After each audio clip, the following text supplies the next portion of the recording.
राजभर की पाला बदल पॉलिटिक्स के साथ, क्योंकि मॉनसून सत्र के हंगामे के बीच एक ऐसी तस्वीर आई जिसने पूरे प्रदेश की राजनीति को गर्म कर दिया है।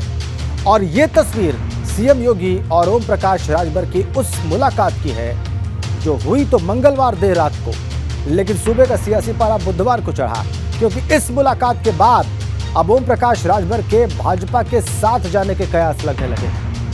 हालांकि इस मुलाकात को राजभर शिष्टाचार भेंट बता रहे हैं, लेकिन ठीक वैसे जैसे पिछले साल राजभर ने अखिलेश यादव के साथ हुई मुलाकात के बाद कहा था। अब बड़ा सवाल यह है कि राजभर की ये पाला बदल पॉलिटिक्स उनकी पार्टी में मची टूट को क्या रोक पाएगी।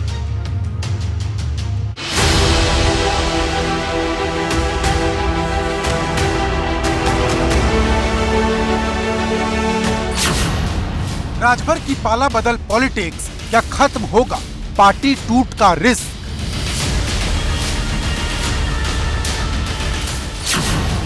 सीएम योगी से चर्चा, अखिलेश के खिलाफ मोर्चा। जिस तरह मुख्यमंत्री जी ने सहमति जताई है, फिर मैं मुख्यमंत्री का आभार व्यक्त करता हूं, बधाई देता हूं। कमजोर छड़ी को भाजपा का सहारा, राजभर ने साधा अखिलेश पर निशाना। अब समाजवादी पार्टी के नेता नहीं है कि 83 मुकदमे हो और जाके मुख्यमंत्री से कहें कि बचा दो। क्या ओम प्रकाश राजभर को 24 की चुनावी जंग से पहले नया साथी मिल गया है? ये सवाल मंगलवार को सीएम योगी और ओम प्रकाश राजभर के बीच हुई उस मुलाकात के बाद खड़ा हो गया, जिसमें राजभर और उनके बेटे अरविंद राजभर सीएम योगी के साथ नजर आ रहे हैं। और अब बड़ा सवाल यह है कि क्या ओम प्रकाश राजभर अब भाजपा के साथ जाएंगे?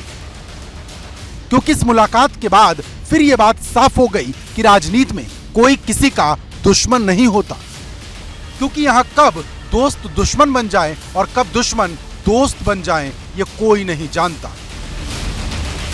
और ये बात सीएम योगी और ओम प्रकाश राजभर की इस मुलाकात ने साफ कर दी है, क्योंकि इससे पहले ऐसी ही एक मुलाकात पिछले साल 20 अक्टूबर को हुई थी। तब फर्क बस इतना था कि राजभर के सामने अखिलेश यादव थे और आज सीएम योगी हैं।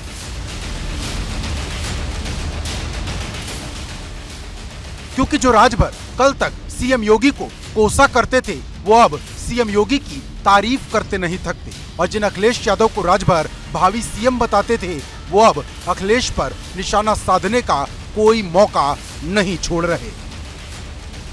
अखिलेश यादव जी की सरकार थी, इन्होंने त्रिशंकु बना के लटका के रखा, प्रस्ताव तो यहाँ से भेज दिया, लेकिन दिल्ली में इन्हीं के समर्थन से कांग्रेस की सरकार थी। सरकारें जब रहती हैं, प्रदेश के सहयोग से केंद्र में सरकार रहती है, तो ये केंद्र से प्रस्ताव पास क्यों नहीं कराते हैं? तो ये 17 जातियों को एक तरह से त्रिशंकु बना करके रखने का काम, जुमला बोल करके, ये जुमला दिखा करके वोट लेने का काम सपा ने भी किया था। हालांकि जिस मुलाकात ने सूबे की राजनीति गरमा दी, उसे ओम प्रकाश राजभर शिष्टाचार भेंट बता रहे, जिसका मकसद सीएम योगी से मिलकर राजभर जाति को एसटी में शामिल कराना था। लेकिन सवाल इस मुलाकात की टाइमिंग का है, क्योंकि ये मुलाकात ऐसे समय में हुई है जब नीतीश कुमार और अखिलेश यादव की नजदीकियां बढ़ रही हैं। वहीं एक सवाल राजभर का भी है, जिनकी पार्टी में भागम भाग मची है। करीब 250 से ज्यादा नेता पार्टी छोड़ चुके। ऐसे में राजभर को किसी मजबूत सहारे की बहुत ज्यादा जरूरत है, जिससे सारा रिस्क खत्म हो जाए। ओम प्रकाश राजभर ने मुख्यमंत्री योगी आदित्यनाथ से मुलाकात की तो तमाम तरह के सवाल उठने लगे। हालांकि ओम प्रकाश राजभर ने आज खुद प्रेस कॉन्फ्रेंस करके बताया कि उन्होंने मुख्यमंत्री से मुलाकात कर भर और राजभर जाति को अनुसूचित जनजाति में शामिल करने की मांग उठाई है। ओपी राजभर ने भले ही अपनी मुलाकात को लेकर सफाई दे दी हो, लेकिन आज सदन में वो अखिलेश यादव के निशाने पर रहे। पिछले कुछ दिनों से लगातार ओम प्रकाश राजभर की योगी सरकार के कुछ मंत्रियों से मुलाकात हो रही है। ऐसे में सवाल भी उठ रहे हैं कि क्या ओपी राजभर भाजपा के साथ जाएंगे। हालांकि राजभर भाजपा के साथ जाएंगे या नहीं, ये भविष्य के गर्त में है, लेकिन उनकी इस मुलाकात ने सूबे की राजनीति गरमा दी है। महान दल के अध्यक्ष केशव देव मौर्य ने राजभर को भाजपा का ही एजेंट बता दिया। पिछली बार भी एबीपी गंगा पे उस समय भी कहा कि 2 लोगों का हाथ था, एक तो ओम प्रकाश राजभर जी और दूसरे स्वामी जी। ये दोनों लोगों ने स्ट्रेटजी के भारतीय जनता पार्टी के रणनीति के आधार पर अखिलेश जी को कंफ्यूज किया उल्लू बनाया और 2022 का जीता हुआ चुनाव समाजवादी पार्टी से छीनकर भारतीय जनता पार्टी तक, तो वो उनके रिश्ते पुराने हैं, तो वो आखिर जाएंगे कहाँ? अब सबकी निगाहें इस बात पर टिकी हैं कि क्या ओम प्रकाश राजभर को भाजपा की तरफ से ग्रीन सिग्नल मिलने वाला है, या बात मुलाकात से शुरू होकर मुलाकात पर ही खत्म हो जाएगी। Bureau report, ABP Ganga.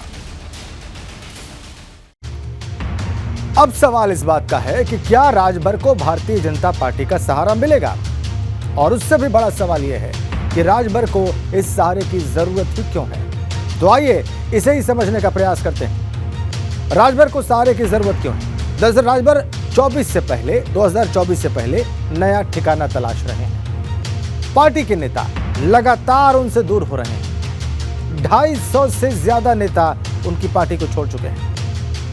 Party छोड़ने वाले नेता नई पार्टी बनाकर राजभर को चुनौती दे रहे हैं।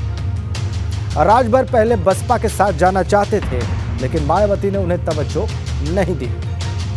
वहीं अब सवाल इस बात का भी है कि राजभर को लेने में भाजपा का फायदा क्या है।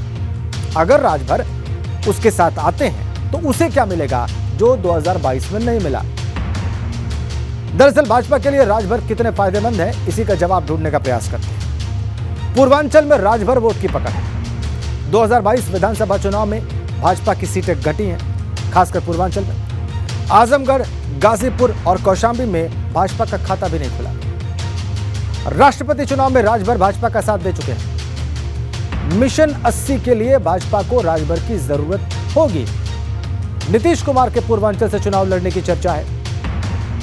राजभर के आने से भाजपा को राजभर वोट मिलेंगे, इस बात की उम्मीद भाजपा कर सकती है। यह है सारे समीकरण।